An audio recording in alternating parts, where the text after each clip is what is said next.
I didn't allow my parents to sleep in the same bed. My dad thought he could show up at my door after 6 years and pretend his moral standards suddenly didn't matter anymore. He was wrong. Last month, my dad called asking if he and my mom could visit for the weekend. They'd heard through my aunt that I bought a house and wanted to see it. I was surprised since we hadn't spoken in years, but I said yes. When I was 19, I moved in with my girlfriend, Claire. We'd been together since high school and couldn't afford separate apartments while paying for college. Made sense to us. My parents lost it. My dad sat me down and gave me an ultimatum. Either break the lease and move back home, or continue living in sin and don't expect any support from them. Living in sin. Those were his actual words. He said no child of his would disrespect God's design for relationships, and he wouldn't be complicit by helping me financially while I shacked up with my girlfriend. I was already working 2 jobs to afford rent and tuition. I needed their help, but Claire and I had signed a lease. I chose to stay. My dad said I made my choice, and they made theirs. Cut me off completely. No calls, no money, nothing. My mom went along with it like always. The stress destroyed everything. Claire and I fought constantly about money.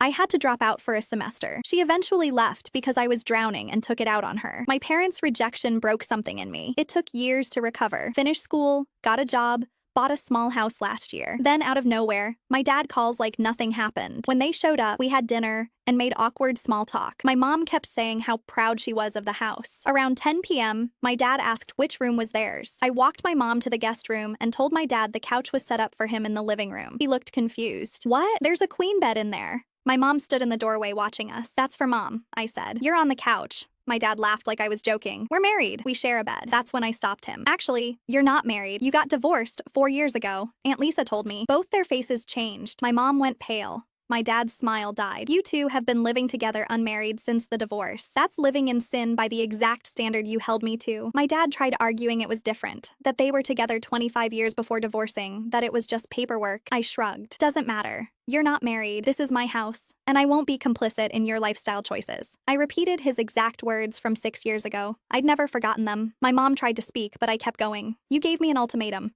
You cut me off for making the same choice you're making now. So by your logic, you're both disrespecting God under my roof. My dad's face went hard. We were protecting you from mistakes. No, I said. You were controlling me, and you can't anymore. I told him my decision was final. His favorite line, silence. My mom looked ready to cry. My dad just stared. He grabbed his bag and said he needed air. My mom whispered, "This is ridiculous," but went into the guest room alone. Neither argued further. Next morning, they were packed by 7 a.m. My dad said they were cutting the visit short. This wasn't the reconciliation he'd hoped for. I didn't stop them. My mom hugged me at the door and whispered, "We were wrong back then," but she still left with him. I watched them drive away and felt nothing but relief. 6 years ago, they made me choose between their approval and my own life. They finally got to see what it feels like to have someone's door closed on them.